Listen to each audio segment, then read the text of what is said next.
Bhagavad-gītā As It Is, by His Divine Grace, A.C. Bhaktivedanta Swami Prabhupāda. Chapter 18. Conclusion. The Perfection of Renunciation. Arjuna said, O mighty armed one, I wish to understand the purpose of renunciation, tyaga, and of the renounced order of life, sannyas. O killer of the Keshi demon, Rishikesh. The Supreme Lord said, to give up the results of all activities is called renunciation or tyaga by the wise. And that state is called the renounced order of life or sannyas by great learned men. Some learned men declare that all kinds of fruit of activities should be given up.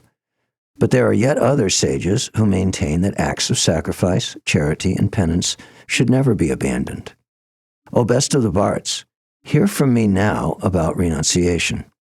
O tiger among men, there are three kinds of renunciation declared in the Scriptures. Acts of sacrifice, charity, and penance are not to be given up, but should be performed. Indeed, sacrifice, charity, and penance purify even the great souls. All these activities should be performed without any expectation of result. They should be performed as a matter of duty, O son of Pritha. That is my final opinion. Prescribed duties should never be renounced. If by illusion one gives up his prescribed duties, such renunciation is said to be in the mode of ignorance. Anyone who gives up prescribed duties as troublesome or out of fear is said to be in the mode of passion. Such action never leads to the elevation of renunciation. But he who performs his prescribed duty only because it ought to be done and renounces all attachment to the fruit, his renunciation is of the nature of goodness, O Arjuna. Those who are situated in the mode of goodness, who neither hate inauspicious work nor are attached to auspicious work, have no doubts about work. It is indeed impossible for an embodied being to give up all activities. Therefore it is said that he who renounces the fruits of action is one who has truly renounced. For one who has not renounced, the threefold fruits of action, desirable, undesirable, and mixed, accrue after death. But those who are in the renounced order of life have no such results to suffer or enjoy. O mighty armed Arjuna, learn from me of the 5 factors which bring about the accomplishment of all action. These are declared in Sankhya philosophy to be the place of action, the performer, the senses, the endeavor, and ultimately the supersoul. Whatever right or wrong action a man performs by his body, mind, or speech is caused by these 5 factors. Therefore, one who thinks himself the only doer, not considering the 5 factors, is certainly not very intelligent and cannot see things as they are. One who is not motivated by false ego, whose intelligence is not entangled, though he kills men in this world, is not the slayer, nor is he bound by his actions. Knowledge, the object of knowledge, and the knower are the 3 factors which motivate action. The senses, the work, and the doer comprise the threefold basis of action. In accordance with the 3 modes of material nature, there are 3 kinds of knowledge, action, and performers of action. Listen as I describe them. That knowledge by which one undivided spiritual nature is seen in all existences, undivided in the divided, is knowledge in the mode of goodness. That knowledge by which a different type of living entity is seen to be dwelling in different bodies is knowledge in the mode of passion. And that knowledge by which one is attached to one kind of work as the all-in-all, without knowledge of the truth, and which is very meager, is said to be in the mode of darkness. As for actions, that action in accordance with duty, which is performed without attachment, without love or hate, by one who has renounced fruitive results, is called action in the mode of goodness. But action performed with great effort by one seeking to gratify his desires, and which is enacted from a sense of false ego, is called action in the mode of passion. And that action performed in ignorance and delusion, without consideration of future bondage or consequences, which inflicts injury and is impractical, is said to be action in the mode of ignorance. The worker who is free from all material attachments and false ego, who is enthusiastic and resolute, and who is indifferent to success or failure, is a worker in the mode of goodness.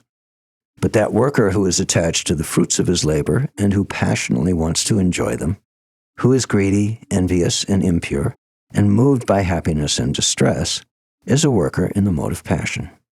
And that worker who is always engaged in work against the injunction of the Scripture, who is materialistic, obstinate, cheating, and expert in insulting others, who is lazy, always morose, and procrastinating, is a worker in the mode of ignorance. Now, O winner of wealth, please listen as I tell you in detail of the three kinds of understanding and determination according to the three modes of nature. O son of Pritha, that understanding by which one knows what ought to be done and what ought not to be done, what is to be feared and what is not to be feared, what is binding and what is liberating, that understanding is established in the mode of goodness. And that understanding which cannot distinguish between the religious way of life and the irreligious, between action that should be done and action that should not be done, that imperfect understanding, O son of Pritha, is in the mode of passion. That understanding which considers irreligion to be religion and religion to be irreligion, under the spell of illusion and darkness, and strives always in the wrong direction, O Partha, is in the mode of ignorance. O son of Pritha, that determination which is unbreakable, which is sustained with steadfastness by yoga practice, and thus controls the mind, life, and the acts of the senses, is in the mode of goodness. And that determination by which one holds fast to fruitive result in religion, economic development, and sense gratification, is of the nature of passion, O Arjuna. And that determination which cannot go beyond dreaming, fearfulness, lamentation, moroseness, and illusion, such unintelligent determination is in the mode of darkness. O best of the bards, now please hear from me about the three kinds of happiness which the conditioned soul enjoys, and by which he sometimes comes to the end of all distress. That which in the beginning may be just like poison, but at the end is just like nectar, and which awakens one to self-realization, is said to be happiness in the mode of goodness. That happiness which is derived from contact of the senses with their objects, and which appears like nectar at first, but poison at the end, is said to be of the nature of passion. And that happiness which is blind to self-realization, which is delusion from beginning to end, and which arises from sleep, laziness, and illusion, is said to be of the nature of ignorance. There is no being existing, either here or among the demigods in the higher planetary systems, which is freed from the three modes of material nature. Brahmins, Kshatriyas, Vaishyas, and Sudras are distinguished by their qualities of work, O chastiser of the enemy, in accordance with the modes of nature: peacefulness, self-control, austerity, purity, tolerance, honesty, wisdom, knowledge, and religiousness. These are the qualities by which the Brahmins work. Heroism, power, determination, resourcefulness, courage in battle, generosity, and leadership are the qualities of work for the Kshatriyas. Farming, cattle raising, and business are the qualities of work for the Vaishyas, and for the Shudras there is labor and service to others. By following his qualities of work, every man can become perfect. Now please hear from me how this can be done. By worship of the Lord, who is the source of all beings and who is all-pervading, man can, in the performance of his own duty, attain perfection. It is better to engage in one's own occupation, even though one may perform it imperfectly, than to accept another's occupation and perform it perfectly. Prescribed duties, according to one's nature, are never affected by sinful reactions. Every endeavor is covered by some sort of fault, just as fire is covered by smoke. Therefore, one should not give up the work which is born of his nature, O son of Kunti, even if such work is full of fault. One can obtain the results of renunciation simply by self-control and by becoming unattached to material things and disregarding material enjoyments. That is the highest perfectional stage of renunciation. O son of Kunti, learn from me in brief how one can attain to the supreme perfectional stage, Brahman, by acting in the way which I shall now summarize.